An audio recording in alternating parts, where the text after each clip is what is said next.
Boa tarde, pessoal. Oficialmente, boa tarde. Tudo bem?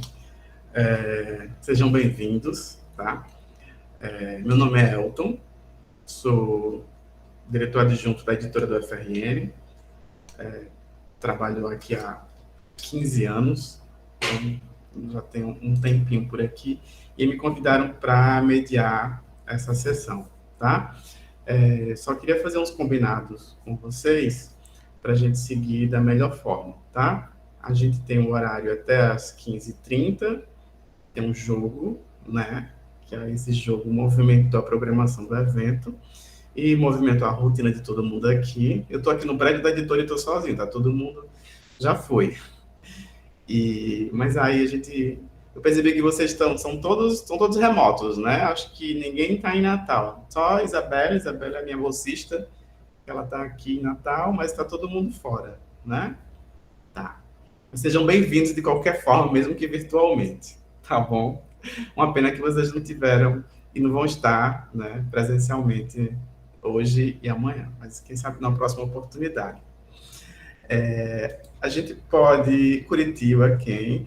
Me fale de onde vocês são, assim, só para eu saber, para a gente quebrar um gelo. João Pessoa, São Paulo, Eu tô aqui em BH, BH, Eu sou Ceará, de Curitiba também. Curitiba, São Vitória Carlos. da Conquista, na Bahia. Olha só. Tamires, você está João Pessoa, tão pertinho, porque você não chegou aqui. Campos do Jordão, Rio de Janeiro, Brasília, Recife. Ela está de Recife, mas assistiu presencialmente em Natal, hoje pela manhã. Foi bem legal. Que bom. Então, a gente tem, de fato, uma variedade de estados, deve ter sotaques aí, os mais diversos. Isso, para quem estuda linguagem, é maravilhoso. Boa tarde, Marcos, que entrou agora. A gente está iniciando a sessão número 3.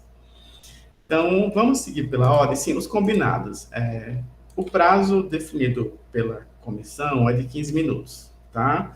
Eu posso fazer essa marcação, ou se vocês também podem fazer aí, né? Já é mais fácil para a gente estar num computador, né? Tem um reloginho aqui do lado, né? É mais simples, mas eu vou fazer aqui também. E vou sinalizando aqui no chat, quando faltar, por exemplo, 5 minutos, 3, 1, e para a gente encerrar, tá bom? E aí, minha sugestão é que a gente faça as apresentações todas, tá? E depois a gente abra para o debate, se alguém quiser perguntar, que aí se a gente abrir logo depois do trabalho, aí pode ser que a gente leve muito tempo nessa discussão e acabe algum trabalho não tendo o tempo devido, tá bom? Todo mundo de acordo? Pronto. Então, eu vou passar a palavra agora para a Patrícia, né, que eu estou vendo aqui, já está aqui, que é a referência da dissertação de Jéssica. E... tudo certo, Patrícia? Pode ser? É a Vanessa, sim, pode. É Vanessa. Até não. Desculpa, não, porque Patrícia está aqui, não está? Sim, sim. Não, porque Patrícia... Mas a referência do trabalho dela é Vanessa. Tá. Patrícia pode vir a ser também, depois dessa apresentação. Eu já ia dizer, até conhecer o teu trabalho, Patrícia. Exatamente. Porque na minha lista, Patrícia é a primeira. Na tá? minha... Pode ser assim, né? Pode ser, Patrícia. Tá pronta? Joinha. Pronto. Vou só começar aqui a projetar isso que eu ia PowerPoint. se vocês iam projetar alguma coisa, sim. Fiquem à vontade. Vocês me ouvem bem, não é? Perfeitamente. Ótimo. E o PowerPoint apareceu? Está carregando. Apareceu. Ótimo. Pronto. Então, boa tarde, pessoal. Meu nome é Patrícia Souza Lemos. Eu sou mestre e doutoranda em Linguística pelo Programa de Pós-Graduação em Linguística da Universidade Estadual do Sudoeste da Bahia, campus de Vitória da Conquista, e já atuo como revisora profissional desde 2013, né, e tenho investido, então, na carreira como revisora estudando, né, o que é muito importante, principalmente na linguística, para ter essa proximidade com a linguagem. E o trabalho que eu vou apresentar, intitulado Revisão de Gênero Acadêmico, uma proposta de categorização das ações do revisor, é um recorte da minha dissertação de mestrado, defendida em 2017. Agora, né, atualmente eu sou doutoranda e a minha pesquisa se volta para a questão da autoria em produção acadêmica, especialmente na produção de uma dissertação de mestrado, mas aí já é outra história. Então, por vezes, no contexto da revisão acadêmica, houve-se a seguinte pergunta do produtor do texto: a revisão é correção gramatical apenas? Interessante que hoje eu tive a procura de um autor para fazer a revisão do trabalho e perguntou se eu fazia correção ortográfica, quer dizer, reduziu. Vocês me ouvem? Sim. Ah, é porque ficou aqui em silêncio, eu imaginei que a internet tivesse caído, que ela está um pouco lenta. Qualquer coisa me avisam aí, viu? Eu só estou ouvindo a tela. Então, essa autora me perguntou se eu fazia correção ortográfica, né? E reduziu a revisão, então, para somente correção, como se fosse só acentuar palavras, corrigir vírgulas, e quando, na verdade, a gente sabe que é bem mais do que isso, né? Diante disso, verifica-se um desconhecimento por parte de muitos escreventes sobre a relevância dessa etapa da escrita, seja realizada pelo próprio autor ou por um profissional revisor. Assim, o objetivo deste estudo é apresentar algumas categorias de ações do revisor propostas em uma pesquisa de mestrado já concluída que permitem entrever mais do que correção gramatical, mas uma atividade complexa. Então, metodologicamente, trata-se de um recorte da dissertação intitulada Escrita Acadêmica e Revisão Textual, a Construção de Sentido em Tese de Doutorado, de 2017. Trata-se de uma pesquisa descritiva, esta, nesse caso. Recolhemos 2 teses de doutorado, sendo elas uma versão em Word, na etapa de revisão, né, com todas as marcações, comentários interativos, e uma outra versão em PDF para fazer comparações, né, no sentido de perceber se aquilo que foi proposto pelo revisor foi acatado pelo autor, como se deu essa negociação entre eles. Uma dessas teses, da área de ciência médica, possui 106 páginas, com 68 comentários interativos, e a outra tese das ciências humanas, da área de ciências humanas, possui 153 páginas e havia 23 comentários interativos. Fizemos, então, print de tela desses trechos com comentários, né, conforme esse exemplo. Então, nós demos prioridade à revisão de tipo interativo, levando em consideração que há também o tipo resolutivo, explicativo, classificatório, mas esse era o nosso principal foco por conta dessa interação, né, do diálogo mais explícito entre autor e revisor. Para fundamentar este trabalho, né, tomamos como base os pressupostos batinianos, a fim de caracterizar o gênero tese de doutorado, né, quanto ao conteúdo, estrutura, estilo, adotando também a questão da interação como elemento importante dessa negociação de sentidos entre autor e revisor. Além disso, também há alguns autores que tratam sobre revisão de textos, e como exemplo, Oliveira, 2017-2016, Ribeiro, 2009, Coelho Antunes, 2010, André Ribeiro, 2010, dentre outros. E as categorias que identificamos foram essas. Destacando que essas categorias foram identificadas levando em consideração as palavras dos próprios revisores nesses comentários interativos, né? Quando se tratava de normalização, quando se tratava, então, de correção, de repetição, de terminologia, de exclusão, de reformulação, de especificação, de compreensão e compreensão. O que a gente observou, então, nesses comentários é que seguia um padrão, havia semelhança quando se tratava de alguma questão nesse sentido. Então, nós categorizamos todos esses comentários das 2 teses. E o elo, né, entre essas categorias era sempre se tratar do sentido. Quando havia alguma questão que não poderia ser alterada diretamente pelo revisor, então havia essa interação com o autor a fim de negociar se de fato era aquilo, se era uma outra questão. E aí eu trago alguns exemplos para vocês.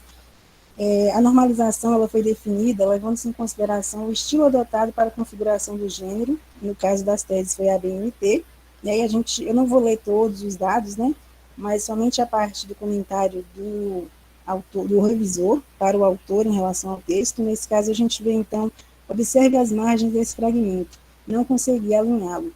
E é importante destacar que um dos revisores, o revisor 1, fez a revisão do texto, mas não fez a formatação conforme a BNT. Já o segundo revisor fez tanto a revisão textual quanto a formatação do texto conforme a BNT. Por isso, a gente percebeu que esse primeiro autor tinha uma quantidade maior de categorias, de comentários categorizados como questão de normalização, porque não sabia fazer a formatação, não conseguia, mas sinalizava o tempo todo, quando encontrava alguma desconfiguração, sinalizava para o autor.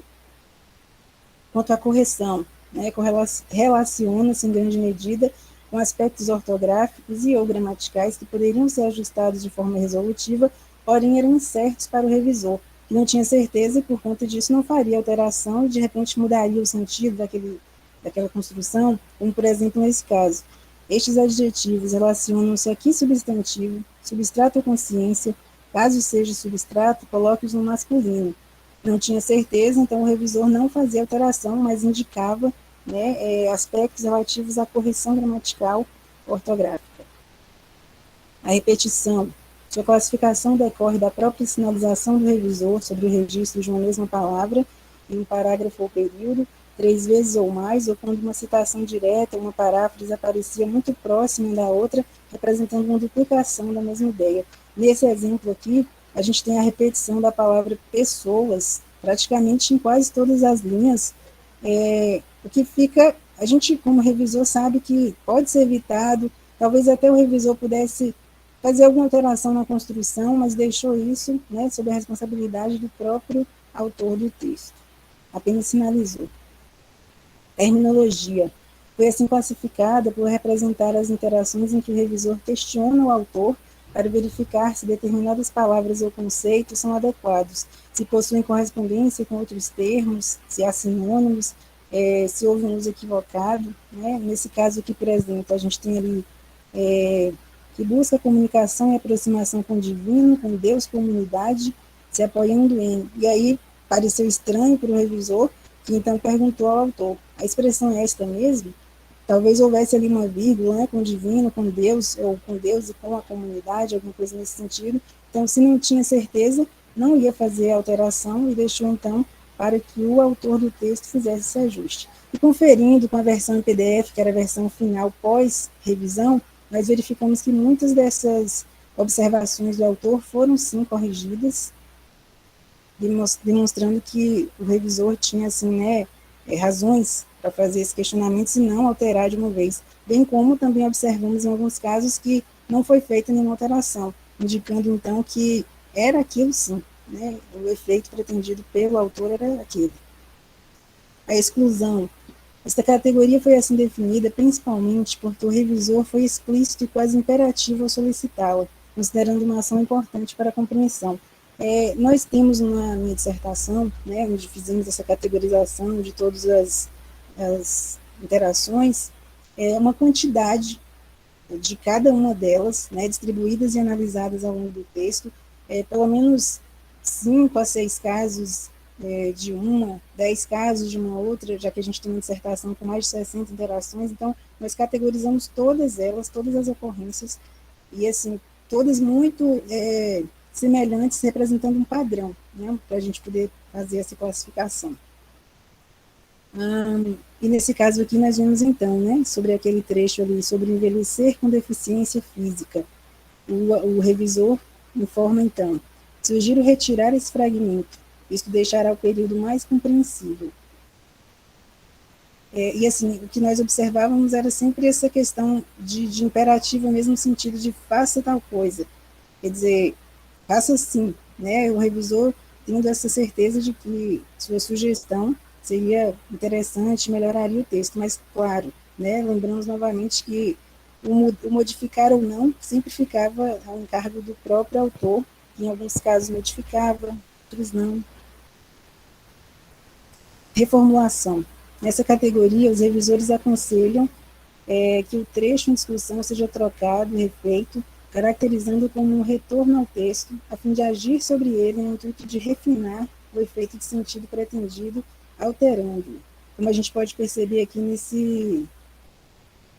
nesse trecho, por exemplo, ataque à velhice ou às pessoas velhas. É bom refazer esse período e deixar a ideia mais clara. No caso dessa dissertação, ou melhor, dessa tese em revisão, nós vimos que houve muitas ocorrências de reformulação, né?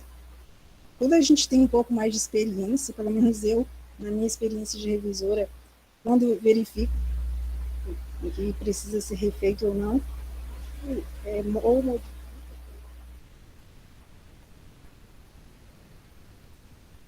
Patrícia, já está sem seu áudio.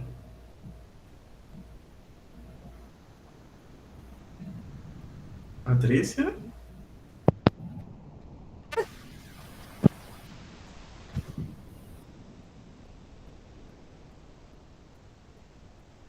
Oi. Patrícia?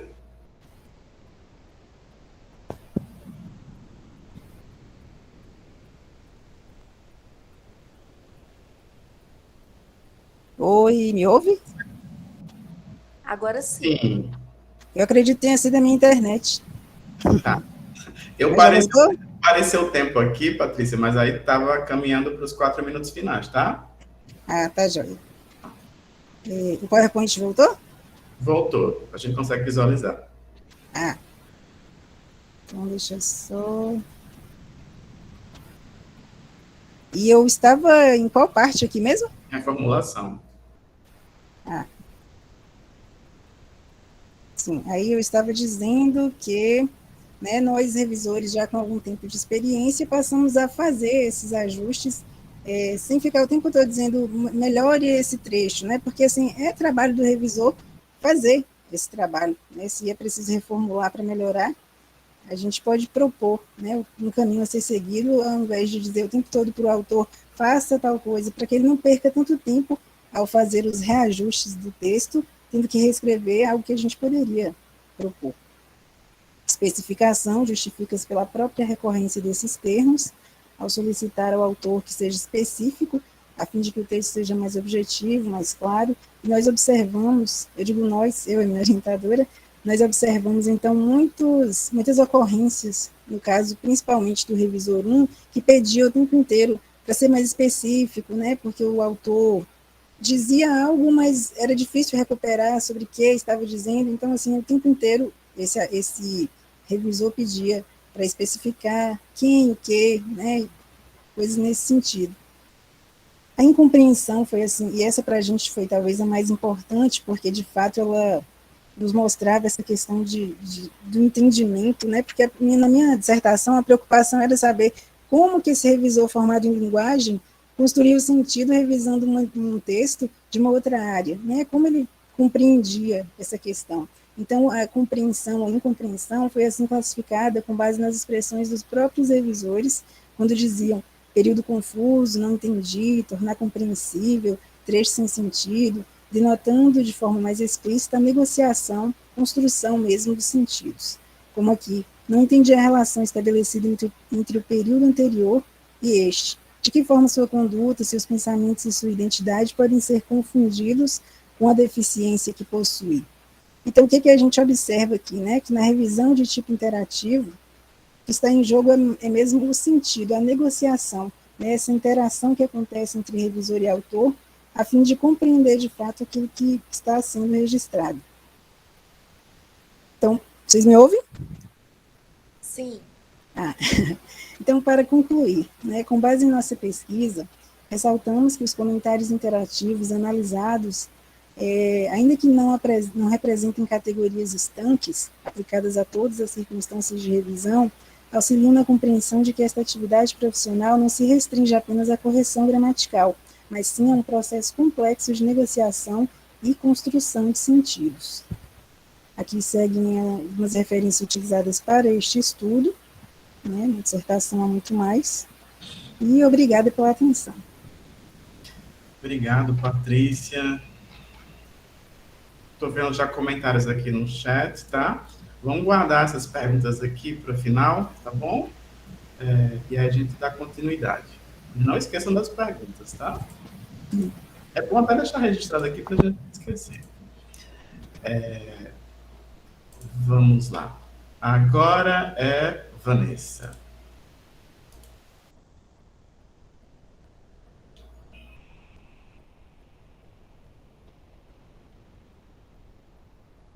Vocês conseguem ver minha tela? Não. Agora sim. Conseguimos ver sua tela e eu ver perfeitamente. Ah, perfeito. Boa tarde, Ah, então. só uma coisa antes de começar, Vanessa. Porque, por exemplo, eu percebi com Patrícia que se eu colocasse no chat o tempo, ela não ia ver porque eu estava vendo a tela. Você prefere que eu fale ou você... Pode falar. Eu vou Tá acompanhar aqui bom. também, mas você pode ficar muito à vontade para falar. Tá, ok, então. Boa Pode tarde, começar. então, pessoal. Eu sou Vanessa. Eu vou apresentar para vocês aqui uma comunicação que tem o título do meu projeto de pós-doutorado, que se chama Entre Dizeres e Fazeres, a atividade do revisor de textos acadêmicos sob a perspectiva bakhtiniana, em interface com abordagem ergológica. Então, eu sempre gosto de começar situando o meu lugar de fala, e esse lugar de fala, ele é ocupado por, no mínimo, essas 3 posições. Eu atuo como revisora de textos também desde 2010.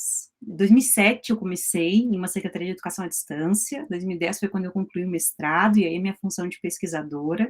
Eu fiz o mestrado na Universidade Católica, sob a orientação da professora Dail Sobral. Depois eu fui fazer o doutorado na PUC do Rio Grande do Sul, com a Glória de Fante, minha orientadora também bakhtiniana, e hoje eu faço pós-doutorado sob a supervisão da Sheila Grillo, então, bakhtiniana também. Então, é desses 3 lugares, como revisora, pesquisadora e professora, que eu trago as contribuições que eu tenho desenvolvido aí nas pesquisas no decorrer desse tempo. Meu objeto de investigação, desde o doutorado e no pós-doutorado eu continuo com esse objeto, é a atividade de revisão de textos acadêmicos realizada em teses de doutorado. Eu tive acesso a 4 teses que passaram pelo processo de revisão de textos, por 2 diferentes revisoras, situadas essas teses em diferentes áreas do conhecimento, educação ambiental, matemática, oceanologia e letras. E aí eu analiso as trocas linguageiras entre os autores e os revisores. O que eu penso sobre trocas linguageiras, então? E-mails em que esses autores discutem a atividade, eu trouxe aqui um exemplo breve para mostrar para vocês. Por que e-mails, né? Muitas das vezes, essas revisoras me disseram que não conheciam as suas clientes, então, ao vivo, que esse contato era feito boca a boca, e aí elas recebiam um e-mail e acordavam o trabalho todo por e-mail.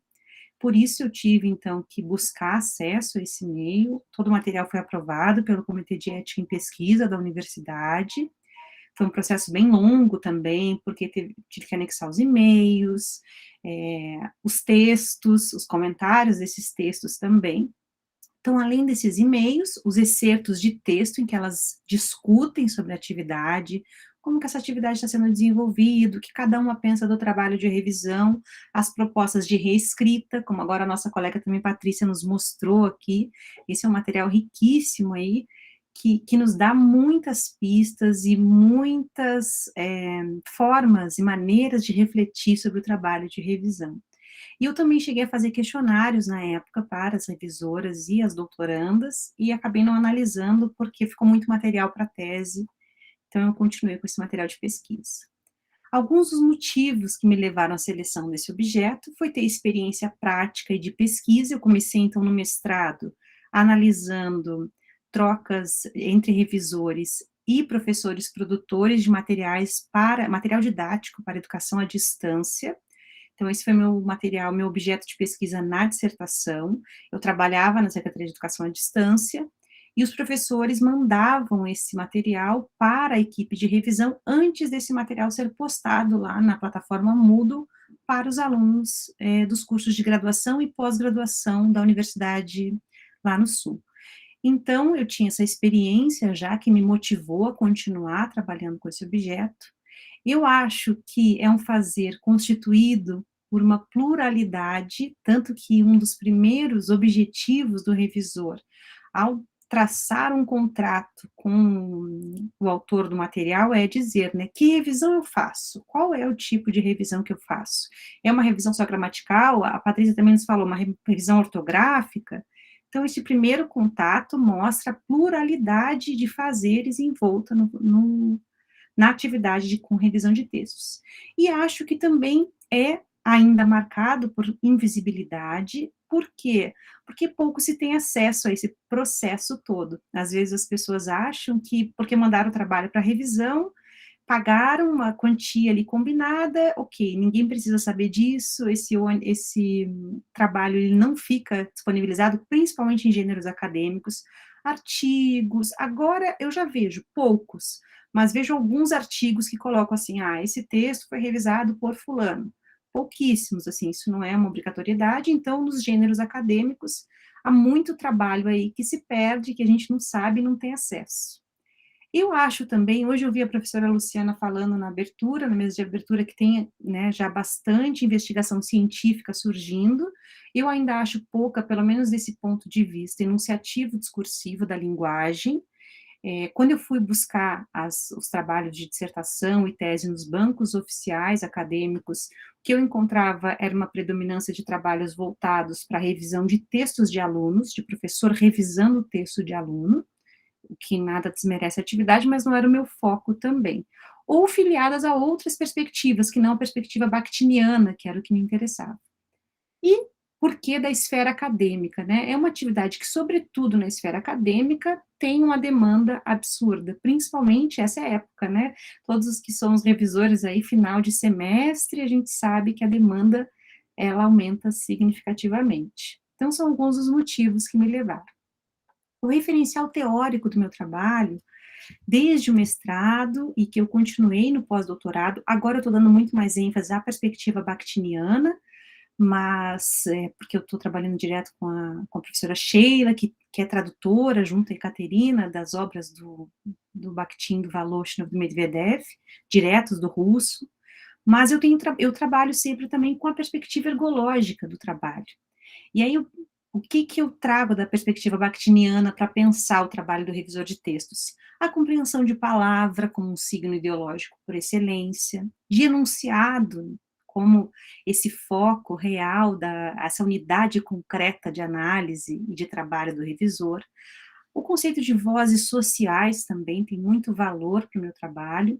Os acentos axiológicos aí, como que cada um dos sujeitos envoltos com a revisão vai valorar essa atividade, o que vai pensar a respeito dela, e isso vai se mostrando no decorrer do trabalho, não só nos e-mails, mas também nas trocas ali dos textos, e o conceito de relações dialógicas também é foco.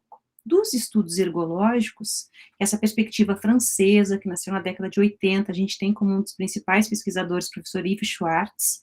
Tive a oportunidade de entrevistá-lo durante o doutorado, ele teve um evento na PUC, ele participa bastante de trabalhos, e algumas bancas da área da psicologia também, do trabalho aqui no Brasil.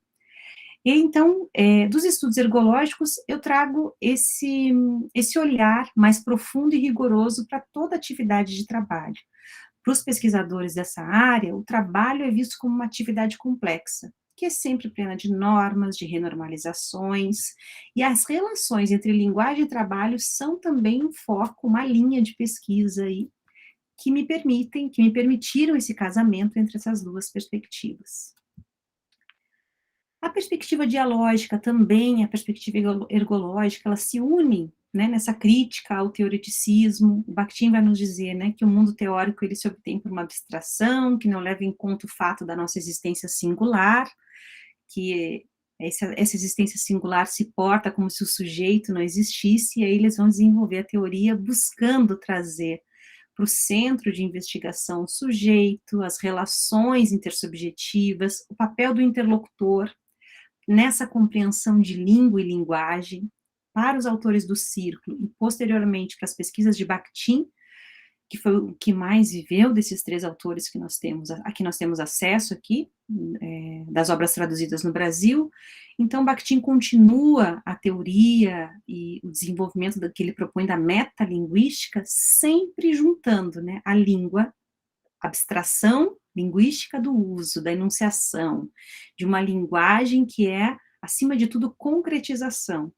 A língua sempre vai se dar para esses autores em situações reais de interação, revelando diferentes formas de apreensão de valor do mundo, e esse desencontro, então desencontro e encontro, reencontros de inúmeras vozes sociais. Esses conceitos me ajudam muito no trabalho. Aí eu trouxe aqui os conceitos de palavra, signo ideológico, enunciado e relações dialógicas, sobre os quais eu falei brevemente aqui, mas que eu vou passar para chegar no exemplo. Eu vou falar um pouquinho da abordagem ergológica, então, desse estudo da atividade humana de trabalho, que vai sempre se valer também dos saberes advindos das várias áreas do conhecimento, dentre elas a ergonomia da atividade, que é a propedêutica da ergologia, a filosofia, a linguística, e vai buscar esses saberes todos justamente porque a atividade de trabalho envolve saberes de múltiplas áreas, é um fazer complexo que envolve múltiplos saberes. E o revisor é alguém que está sempre envolto nesse universo plurilinguístico de diferentes saberes. Hoje a professora Risoleide Oliveira falou na mesa de abertura do evento a respeito, né, do revisor estar sempre em contato, que ele não é o autor, porque ele está sempre em contato com diferentes áreas, então imagina ele ser autor de todas essas áreas. E daí essa necessidade também do revisor estar sempre pesquisando, se apropriando, estudando, então em cada trabalho a gente tem aprendizagens novas aí. E a abordagem ergológica nos permite dar voz aos trabalhadores.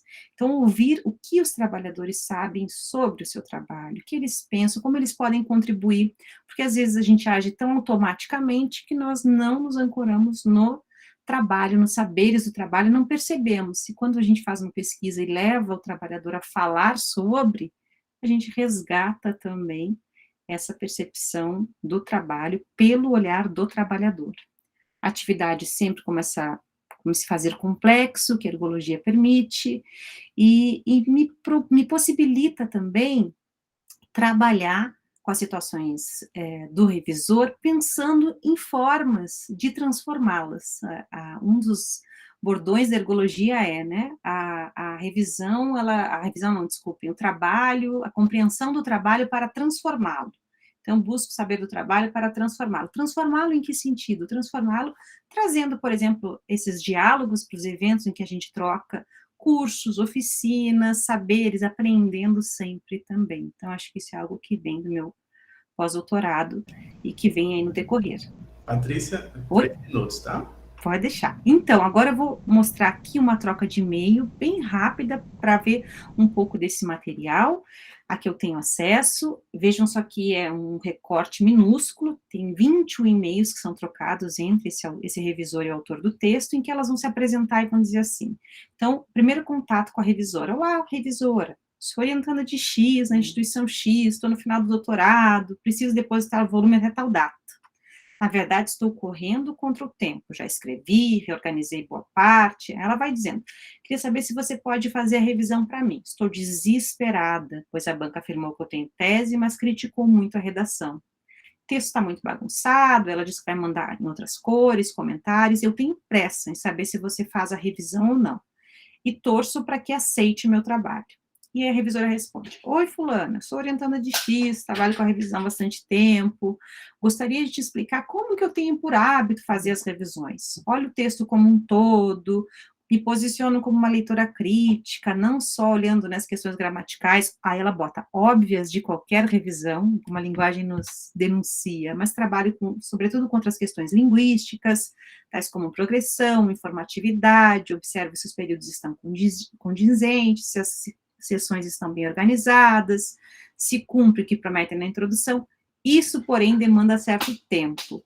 Ela diz, até porque eu faço trabalho, mas não altero as questões semânticas dos textos sem esclarecer isso com os autores. Creio que a resposta final do trabalho sempre tenha de ser do autor.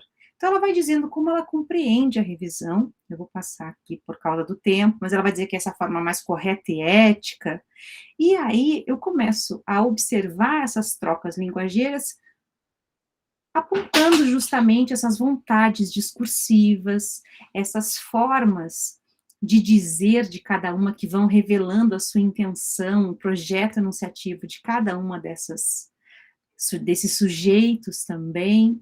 Então, eu vou mostrando tensão discursiva, uma diz que precisa de tempo, a outra diz que não tem muito tempo. O tempo é uma questão que instaura muita tensão discursiva, quem é revisor sabe bem. E aí, o que essa análise vai me possibilitando olhar, né? O tipo de trabalho que eu desenvolvo. Vislumbrar reflexos e refrações das vozes desses sujeitos, que vão constituindo esses discursos em movimento, as posições que eles assumem nas situações reais de uso da linguagem para o estabelecimento do trabalho de revisão de textos. Observar também pistas que vão trazendo a interface entre a abordagem bakhtiniana e a abordagem ergológica, e demonstrar que o fazer do revisor de textos é sempre, sim, uma atividade extremamente complexa, enigmática, e que está em permanente reconstrução. Não é porque um revisor é mais experiente que ele vai dizer assim, então eu consigo revisar qualquer texto. Isso depende muito da interação, do papel que ele vai ter com o interlocutor, com o outro, com o gênero, com o tema, com o prazo. Então, essa série de elementos aí. Algumas publicações aqui com os resultados das pesquisas que eu venho desenvolvendo, e aqui, obrigada, o meu contato e as referências. Obrigado, Consegui. Vanessa. Imagina. Quando eu falei do tempo, eu chamei Patrícia de novo. Não tem problema, imagina. Nada a ver um nome com o outro. Parabéns pela apresentação. Pessoal, eu vou colocar aqui no chat, tá? Uma lista de presença, um formulário do Google Docs, tá? Aí, por favor, vocês preencham. E vamos lá. Marcília, né? Marcília é a próxima. Que vai em nome de Ingrid Abner, também, que compõem os autores do trabalho, correto? Isso mesmo. Você quer que eu lhe avise, Marcília, do tempo? Você está acompanhando? Sim, por favor, pode relembrar. Fique à vontade. Fique à vontade para começar. Tá, joia. Boa tarde, pessoal. Meu nome é Marcília. Eu sou professora com formação em pedagogia e letras português. Não trabalho com revisão de texto, né? Eu terminei recentemente a especialização em revisão de textos pela PUC Minas, no sistema EAD, né, no sistema à distância. E dentre as disciplinas da especialização, me interessou muito a área de atuação do revisor de texto em relação aos materiais didáticos, né? Então, eu tenho me interessado em participar de todos os eventos, né, que especificam especialmente a revisão de textos didáticos. Participei, tive a felicidade de participar da oficina que a Jéssica ministrou na FLIC, né, ofertada pelo Cefet recentemente, e foi, assim, o meu interesse em participar, em atuar na revisão de textos e material didáticos, só aumenta. O nosso trabalho, ele tem um caráter ensaístico, né, por conta e um olhar mais pragmático mesmo, em relação a alguns materiais que a gente teve acesso, e somos 3 pessoas, né, que estamos trabalhando no desenvolvimento desse trabalho, desse texto. Minha formação, como eu disse, né, sou professora, não trabalho profissionalmente com revisão, e a Ingrid, ela trabalha, né, já como revisora voluntária de uma revista de semiótica, né, mais voltada para as questões semióticas, e o Abner, ele tem formação também pedagógica, mas ele não atua em nenhum momento com revisão, e ele trabalha com uma pesquisa e se interessa por questões de avaliação formativa, né, de aprendizagem e avaliações externas. Então, são as 3 pessoas, né, olhando diferente, com olhares diferenciados para um material didático que a gente se deparou aqui no nosso caminho.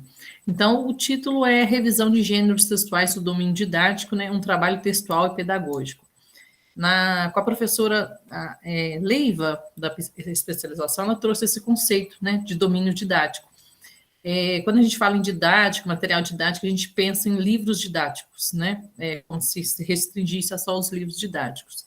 E a professora Leiva traz esse conceito, né, me apresentou esse conceito de domínio didático, e explicando e exemplificando de que todo material que se serve, né, que está didática, está a serviço de um processo de ensino-aprendizagem, ele, né, é considerado um material de domínio didático. Mesmo que ele originalmente não tenha sido criado e elaborado com essa finalidade, mas se ele está ali circulando, né, num processo de ensino-aprendizagem, ele é né, passa a ser um gênero do domínio didático, e aí, a partir desse momento, ele precisa receber o olhar, né, não só textual, né, que já é previsível, técnico, textual, linguístico, mas um olhar pedagógico, né? E aí todas as pessoas envolvidas precisam considerar que esse material ele vai ser recebido por alguém, e aí precisa considerar a idade dessa pessoa que vai receber esse material, que vai trabalhar com esse material. Esse material ele vai ser um suporte, né, de metodológico para o ensino de alguém, que no caso é o professor, e ele vai estar ali também sendo acessado pelos responsáveis do aluno, por outras pessoas envolvidas ali no cuidado e no desenvolvimento escolar formal, né, ou não, de um aluno, de um adolescente, né, dependendo da idade. Então, nós tivemos acesso ao material ofertado e elaborado pelo SEDES, né, que faz parte também do sistema esse. O SESI elaborou, ele tem um programa né, voltado para a alfabetização, ele elaborou alguns materiais e um programa, né, de acompanhamento e de aconselhamento para os municípios e para o estado aqui de São Paulo, pelo menos, né? Não sei se ultrapassa aí para outros estados. E aí eles elaboraram esses 2 materiais, um material para o aluno, né, uma avaliação, esse material que é uma avaliação, eles pretendem ser uma avaliação diagnóstica. Então, nós temos o material que foi entregue para o aluno, que está impresso em preto e branco, e nós temos o material virtual, um caderno para o aplicador, né? Porque tem ali questões de orientação que o aplicador vai manusear e vai utilizar na hora de que estiver aplicando a avaliação.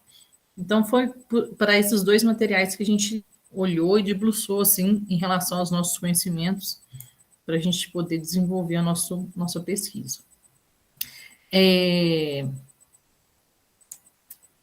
Né, abrindo esse material e olhando para esse material, a gente identificou algumas coisas que diz respeito justamente ao que a gente considera, e eu acho que não tem como abrir mão, de que o serviço que a prestação de serviço, que o trabalho do revisor em relação aos gêneros didáticos, eles não podem ser solitários, né? Eles precisam ser em equipe, ele precisa ser transdisciplinar, né? Além da pessoa, do revisor, a equipe precisa ser transdisciplinar.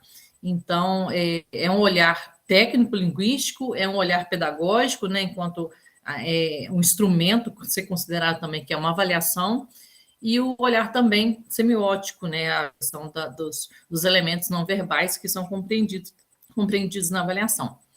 A avaliação, o caderno do aplicador, ele veio cheio de erratas, né, muitas, e que, né, o que a gente entende, errata, né, com certeza elas acontecem, os erros eles passam, mas, especialmente, os textos do gêneros do domínio didático, eles precisam ser mais cuidadosos ainda, um cuidado ainda muito mais redobrado, eu acho, do que qualquer um outro gênero, porque ele precisa dizer o que ele se propõe, né? Ele precisa ser entregue de maneira mais precisa e mais fiel possível àquilo que quem elaborou a questão, né, quem pensou a questão, precisa ali testar, né, medir o que a aluna aprendeu, qual a dificuldade dele, e inclusive as questões ali, as alternativas como os distratores, né? Então, nessa primeira questão, no caderno do aplicador, a gente percebe, eu vou passar aqui primeiro o que estava no caderno do aluno, mudou a ordem aqui. O aluno recebeu essa questão, número 1, né? Qual palavra com a mesma letra do nome dessa fruta? Então, se o aluno tem autonomia para poder ler, e aí a gente tem uma outra questão que eu acho que consideramos, né, no nosso trabalho, essa é uma avaliação que ela foi aplicada para todo o ensino fundamental 1. Então, os meninos que estão no primeiro ano, os meninos de 6 anos de idade, e os meninos que estão com 10 anos do 5º ano de idade, eles fizeram a mesma avaliação, as mesmas questões. Então, assim, um olhar pedagógico em relação a isso, caberia uma discussão grande, né, em relação da adequação ou não de 5 níveis diferentes, né? 5 anos diferentes de escolaridade, fazer uma mesma avaliação, né? Se pedagogicamente isso é produtivo ou não, né? Então, aí já cabe também uma questão de uma equipe pedagógica, né? Avaliando e revisando esse material. Então, o aluno recebeu essa questão desse jeito. Então, já está faltando aí uma palavra inteira, né? Já temos uma questão, um problema aí no comando da questão, né? No enunciado, o que prejudicaria totalmente, né? Responder ali com autonomia, os alunos responderem com autonomia. Mas aí, como eu disse, essa avaliação foi aplicada também para as crianças de primeiro ano, segundo ano, que demandam que o professor leiam para ele. Então, né, no caderno do aplicador, esse ponto poderia ser recuperado por conta que o professor iria ler, né? Começa, então, o aluno não iria ter autonomia de leitura, o professor iria dizer para ele que ele está faltando a palavra começa, e o professor iria ler do jeito que deveria ser. E na errata também, né? E em algumas erratas também do material, ficou evidenciado assim que careceu de uma revisão ou de uma proposta de reescrita, né, em relação ao texto trazido assim em vermelho da errata, de algumas erratas, né? Então, temos essa primeira questão, identificada no material. Nós temos essa segunda questão, né, do caderno do aluno. Observe a figura ao lado e assinale a palavra que rima com o nome dessa sobremesa. Os alunos que tiveram autonomia eu participei também do processo de aplicação dessa avaliação. Então, alguns alunos, eles falaram assim, sobremesa? Mas como assim sobremesa? É um sabonete. Eles identificaram nessa imagem aqui como sendo um sabonete. E como a gente fala sabonete, o que rimaria ali com sabonete é Magali, né? Que termina com I, sabonete Magali. Mas aí eles acharam estranho, mas como assim sabonete? Uma sobremesa, enfim, né? Foi uma discussão. E por quê? A imagem, né, o elemento não verbal que é necessário para a criança responder a questão, não estava dando para ver direito, né? Realmente parece um sabonete e aí não dá para ver direitinho ali que é um palito e tem um dedo, né? Tem uma mão segurando. E aí no caderno do aplicador que era colorido, a imagem a gente consegue ver aqui, ó, que é um picolé, né? E que aqui tem um dedinho aqui, enfim, mas aí o caderno que o aluno recebeu não tinha essa resolução bacana da imagem e que prejudicou, inviabilizou, né? O aluno passar por esse processo de medição, né? Medição de desenvolvimento da aprendizagem, da leitura autônoma e da compreensão ali do texto. E aí temos mais um elemento pedagógico que eu acho que vale a pena, né, discutir, e valeria a pena discutir a equipe, né, que elaborou o material, em relação ao uso ali, né, professores, informe aos alunos que o enunciado no lugar do ponto de interrogação devem ser colocados 2 pontos. Caso eles não notem esse erro de digitação, com alunos que ainda não têm esse domínio, chamar a atenção para isso seria confundi-lo desnecessariamente. E aí a gente precisa ter esse cuidado, né? Porque no processo de ensino-aprendizagem a gente precisa, além de ter o domínio e a atenção, né, aos conteúdos a serem mediados ali com os alunos, a gente não pode abrir mão de certas coisas assim, né? Era um dado sinal de pontuação, mas foi esse, mas não faz mal, não tem tanta importância. Então, assim, esse cuidado, né, a gente precisa ter com o aluno no dia a dia e num processo de avaliação tão importante quanto, né, na rotina do dia a dia aí do professor. Então, é um ponto que da dimensão pedagógica eu acho que vale a pena também, valeria, né, ter tido uma discussão em relação a isso. Marcília, com licença. Oi. 3 minutos. Ah, tá joia. Essa aqui é uma outra questão, né? Se dá para ver aqui visivelmente, e aí nós temos em material didático, a Jéssica, inclusive, falou sobre isso, sobre os calendários. Tem calendário que começa com segunda-feira, né? Tem calendário que começa pelo domingo, e aqui o aluno não dá para ler, não dá para saber, né? E o aluno talvez não vai ter essa malícia, né, de julgar ali, vou colocar que é domingo para eu ver qual alternativa aqui caberia, se encaixaria, né, na pergunta. e aí ele iria se sentir inseguro. E na dificuldade de ler o que está escrito ali, se é domingo, se é segunda, por qual dia da semana começaria, iria atrapalhar, né? Porque o emocional da criança na hora da avaliação também pesa. Então, uma questão mal elaborada que vai provocar nele uma insegurança, uma ansiedade por conta de não estar conseguindo achar ali o caminho para responder, isso geraria impacto nos resultados dele, no desempenho dele, sem dúvidas, né? Então, assim, um trabalho ali, um cuidado com a questão da resolução da imagem iria resolver essa questão. Agora, do ponto de vista linguístico e do ponto de vista do processo de alfabetização, essa daqui eu acho que é uma questão muito importante que estava na prova. Tinha esse espaço para o aluno escrever, né? Já é uma questão da gente delimitar ali o processo de escrita, né? Em que fase da escrita o aluno está, né, compreendido, e como, né, os espaços em brancos, e a professora iria ditar essas palavras, né? Essas palavras e essa frase. E aqui, o olhar, né, de um grupo, né, de uma equipe de revisão, incluindo a questão pedagógica, linguística, né, mais propriamente em relação à consciência fonológica, à consciência linguística, a palavra costureira, por exemplo, né, a palavra costureira, ela sofre, né, processos fonéticos, fonológicos, que não é uma palavra muito indicada para que seja ditada, né, porque ela pode sofrer ali um alçamento vocálico, dependendo do falante, né, um alçamento vocálico, pode receber um processo de monotoração, o fez, né, do vestido, de ditongação.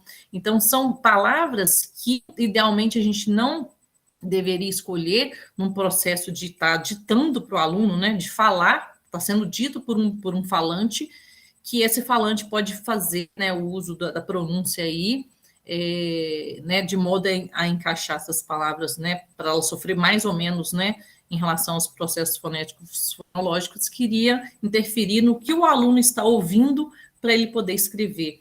Então, assim, né, uma pessoa com esse olhar, né, compondo aí a equipe de revisão, com entendimento e sabendo como que ocorre o processo de alfabetização das crianças, eu acho que iria resolver bastante e minimizar as dificuldades e, às vezes, a questão mesmo do objetivo final da avaliação. Será que essa avaliação ela foi capaz de realmente medir o que os alunos são capazes de escrever, de medir em qual nível de escrita eles estão, o nível de compreensão, né, das atividades, igual ali, os elementos não verbais comprometeram bastante. Então, é isso, e eu agradeço a participação aqui e o momento aqui com vocês. Obrigado, Marcília. Eu vou colocar novamente o link da lista de presença, tá? Para quem não preencheu, por favor, preencher o link. Então, vamos dar sequência agora ao próximo trabalho, e o último, na verdade, é o trabalho de Emerson. É o meu, não? Tem o Emerson também? Acho que o meu é o último. Você tem um trabalho, Jéssica, aqui? Na minha lista não tem trabalho de Jéssica, não. Na minha tá aqui o Emerson. Cadê? Eu estaria depois da Marcília. Eu acho que atualizou, né? Tinha sido uma organização, acho que atualizou e aí ficou a Jéssica mesmo, depois da minha. Só um minutinho. Deixa eu ver. Me passaram uma lista então totalmente equivocada. Eu acho, Elton, que você tá com a primeira lista, que saiu, a primeira divulgação, aí teve uma atualização. Eu acho que o que tá valendo é o que tá no Instagram mesmo, né? Mas o pessoal me enlouquece desse jeito. Não pode fazer isso. Na primeira lista nem tinha o meu trabalho. Ô, Emerson, me conta. Na segunda, você tá hoje aqui com a gente? Sim. Ah, tá. Porque, na verdade, estou vendo agora pelo caderno. Não. No caderno de resumo que publicaram, não tem. De fato, não tem Jéssica. Tem Milena, né? Tem Milena, que aí eu já soube que ela pediu para trocar para amanhã. E aí, talvez tenham colocado Jéssica, não é isso? Então, Isso. É porque eu estaria amanhã, aí teve a troca e eu vim para hoje. pois então. Então, no caderno de resumo não está essa alteração, nem na minha lista está a alteração. Mas se estamos aqui, vamos alterar, tá? Então, desculpe, Emerson, você vai esperar mais um pouquinho. Sem problema, sem problema. Olha, eu prometo ser breve, não vou atrapalhar o Emerson, nem todo mundo vê o jogo da Copa, tá, gente? Não, eu não estou nem preocupado com o jogo da Copa, tá? Se a preocupação for essa, vocês podem ficar à vontade. Então, Jéssica, está pronta? Quer projetar? Sim, vou projetar aqui. Tá bom. E aí, por favor, vai me avisando do tempo, viu, Elton? Eu empolgo e aí você, por favor, me fale. Tá bom. O de Marcília passou um pouquinho, mas eu vi que ela estava indo para os Encerrando, aí eu deixei, tá? Então, gente, boa tarde novamente. Meu nome é Jéssica, eu estou aqui representando, né, a minha dissertação. Foi defendida no dia 27 de setembro deste ano no Cefet Minas. Eu fui orientada pela professora Anelisa Ribeiro, então é uma apresentação conjunta aqui da minha dissertação intitulada É só gramática? A revisão multimodal do revisor de textos publicitários à luz da semiótica social. Então, falando brevemente assim, do foco da minha pesquisa, até me situando também como revisora, né, eu iniciei em 2009 a atuar com revisão de textos. Tinha um foco muito gramatical, porque minha primeira experiência foi numa redação de jornal. Então, foi na virada do acordo ortográfico, né, foi no momento de mudanças da escrita, tinha que seguir um manual de redação, estilo, então eu via minha atuação naquele momento muito voltada para aplicações de regras. E aí a minha chave virou quando eu comecei a trabalhar com textos publicitários, que aí eu comecei a observar, né, já dando um spoiler da pergunta dialógica, um pouco do título da minha dissertação, que não era só gramática. Só que eu sempre fui uma pessoa muito da prática, né, sempre trabalhando com revisão, muita prática, e quando eu me vi pesquisadora, eu pensei, eu quero trabalhar em uma pesquisa com revisão de textos publicitários, mas eu sou tão da prática, como fazer essa pesquisa acontecer, né? Como que eu vou deixar de ser revisora do ponto de vista ergológico, né? E do ponto de vista laboral mesmo, e como que eu vou ser uma pesquisadora? E aí eu consegui conciliar um pouco dessa prática com aspectos teóricos também para chegar ao resultado da minha pesquisa, que eu vou abordar aqui brevemente com vocês. Então, o foco da minha pesquisa foi analisar o outro lado do revisor, o lado que pode ir além da gramática. E por que trabalhar com publicidade? É porque é um domínio discursivo que apresenta textos que se destinam a persuadir e buscam atingir o público-alvo a partir da argumentação, utilizando-se de itens verbais e imagéticos para estabelecer relações com seu leitor. E aí, não só na publicidade, mas pensando um pouco da publicidade, a gente tem essa linguagem em uso, com construções de significados e efeitos de sentido por meio de palavras, imagem e de variados recursos semióticos. E nesse contexto, o revisor de texto pode ir além do verbal e verificar, assim, o todo multimodal. Então, a gente sai um pouco, né, dessa visão da caça aos erros, da caça às bruxas dos erros, do que é certo totalmente, inadequado totalmente. A gente sai dessa visão estritamente gramatical e de aplicação de manual, para ver o que seria adequado, inadequado, analisando o contexto de comunicação, como foi tão falado, né, na mesa de abertura hoje cedo do fórum, para olhar também não só o verbo, não só a palavra, mas olhar esse contexto semiótico que é tão importante. E aí, como que eu pensei, então, em abordar e falar que seria válida a minha pesquisa, trazendo a multimodalidade para esse campo de estudo, né, para a nossa atuação como revisores de textos? Primeiro, eu queria muito trazer mais estudos falando da nossa atuação, porque até décadas atrás a gente tinha manual de revisão, e agora está começando a ter um movimento de muitas pesquisas e muitos trabalhos abordando a revisão. Isso é muito bacana para a nossa área, porque fomenta a importância do nosso ofício. E aí eu quis contribuir, né, trazendo uma fomentação mesmo de discussões sobre o nosso trabalho, dar mais visibilidade para a gente nas diversas possibilidades de atuação. Né? A gente aborda muito o gênero jornalístico, o gênero acadêmico, os gêneros acadêmicos, jornalísticos, didáticos, e aí eu quis trazer um olhar também para publicidade, ainda mais depois desse período pandêmico, a gente tem visto várias vagas surgindo para trabalhar em departamentos de marketing, em agências de publicidade. Então, como atuar, né? Como quais são as possibilidades de atuação. E quando a gente pensa muito na multimodalidade, ela ainda está enraizada no aspecto de ensino e aprendizagem, né, multiletramentos, então é o aluno se desenvolvendo a partir desse conceito multimodal. Só que a multimodalidade ela é fundamental não só para ser trazida para a sala de aula, mas também em vários aspectos e práticas de trabalho, inclusive na nossa, né? Aquela visão de sair do verbo escrito e ver esses recursos e esses modos semióticos.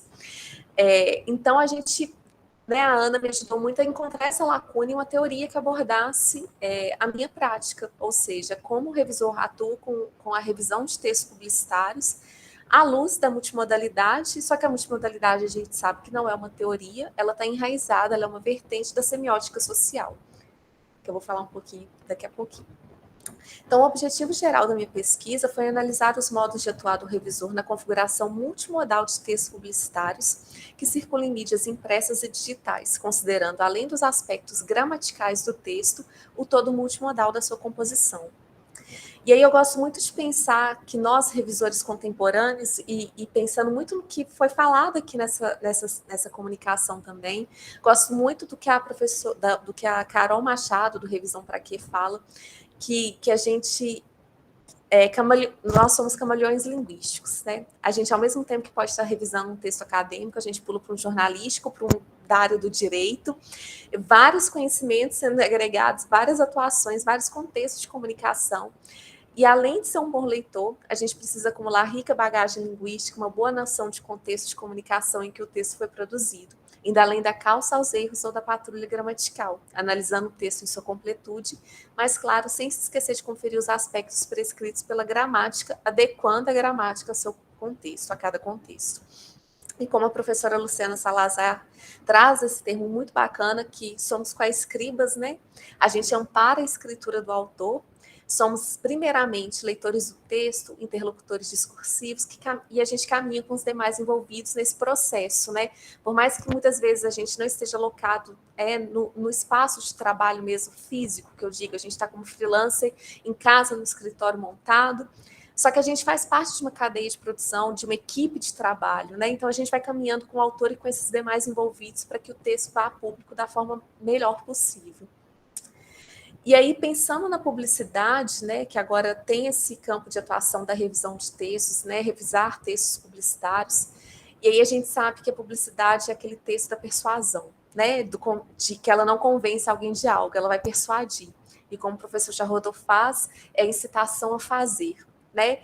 E, além das palavras que vão persuadir, as imagens, a disposição da informação também são primordiais para que a publicidade atinja seu propósito. E aí, como que eu consegui encaixar, né, revisão, publicidade? E aí eu vi a semiótica social como uma teoria riquíssima e que se encaixou muito bem, né, no meu percurso de trabalho, no meu objeto de pesquisa. Conforme o Halliday, citado pela professora Gualberto e o Kress é o pai, né, da semiótica social, juntamente com o Halliday, a linguagem deve ser interpretada dentro de um contexto sociocultural. E na semiótica, o foco do estudo é a noção de signo, e na semiótica social, o foco é o processo de produção desse signo. Ou seja, nenhum texto, nada é arbitrário.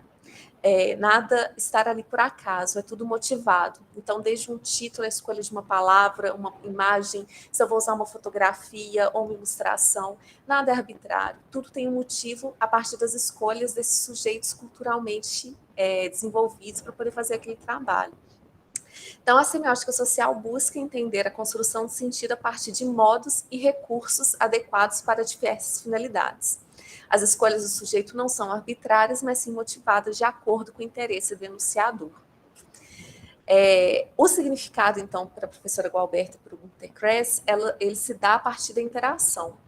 Na semiótica social, o texto é visto como um complexo multimodal, né? Esses multimodos, e compreendido como uma materialização de modos e recursos semióticos. Então, os modos seria a fala, seria a escrita, o gestual. O recurso semiótico, pensando na fala, o tom de voz, o grito, a onomatopeia, pensando no texto escrito, o tipo de fonte que eu vou utilizar, na imagem, se ela vai, o posicionamento, os recursos para dar destaque a determinada informação. Então, a multimodalidade, como a professora Anelisa Ribeiro define, estuda a forma como o significado pode ser expresso, tendo em vista os diferentes modos e recursos semióticos, considerando o texto em sua completude e não analisando apenas uma parte. Então, não é só o verbal, não é só o imagético. É a verbo-visualidade se fundindo e trazendo um significado único.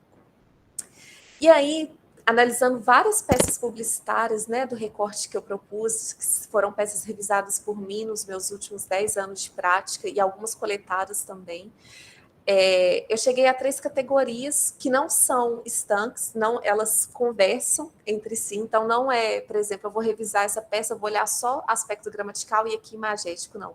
Elas se unem, mas as categorias aos quais a gente chegou foram a revisão tendo em vista amplos aspectos gramaticais e linguísticos, a revisão tendo em vista aspectos imagéticos e a revisão tendo em vista a semiótica social e a multimodalidade. Então, pensando nos amplos aspectos gramaticais e linguísticos, segundo a Carol Machado, um dos trabalhos do revisor é encontrar e corrigir adequações dos mais diversos níveis de leitura para que o leitor comum não tenha sua atenção desviada por problemas de grafia, falta de coerência, salto, repetição de ideias. Então, aqui tem um texto, que é um texto de um blog, que eu fiz os ajustes e as pontuações de revisão, considerando isso mesmo, a progressão textual, a fluidez, eliminando repetição de palavras, como era um texto para o blog, como essa leitura, e era um tema sobre resíduos, né, descarte de resíduos, que é um tema mais denso. Então, as sugestões que eu fui fazendo foi trazer esse texto, uma progressão textual interessante para o leitor, que ficasse fluido, e eliminando, né, qualquer inadequação gramatical ou linguística que pudesse aparecer. E claro, como vocês estão acostumados, né, sempre com as marcações de revisão também. E quando a gente pensa em aspectos gramaticais e linguísticos, não é só a gramática, né? A gente pensa nesse aspecto discursivo da linguagem mesmo. E aí é um panfleto, que era uma inauguração de uma loja, e como a professora Luciana Salazar Salgado nos diz, o revisor de texto conjuga, durante a execução do seu trabalho, o papel de possíveis futuros leitores e a função de duplo autoral, ou seja, são os coenunciadores. E aí chegou esse panfleto para eu revisar, e aí estava assim, promoção de inauguração, venha conhecer a nossa loja e ganhe um chinelo. E aí quando a pessoa quer fazer, né, ainda mais nessa era de meme que estamos e tudo, peraí, eu vou entrar na loja, vou levar o panfleto e vou sair de lá com um chinelo? Vamos trocar esse um chinelo por par de chinelos? E aí foi a minha observação. Pensei em inserir par antes de chinelo. Sei que é usual deixar chinelo, mas acredito que para essa comunicação poderíamos alterar a linguagem. Ficaria par de chinelos. Pode ser uma alteração boba, pode ser que ninguém fosse fazer alguma brincadeira ou piada, ou levar isso muito literal.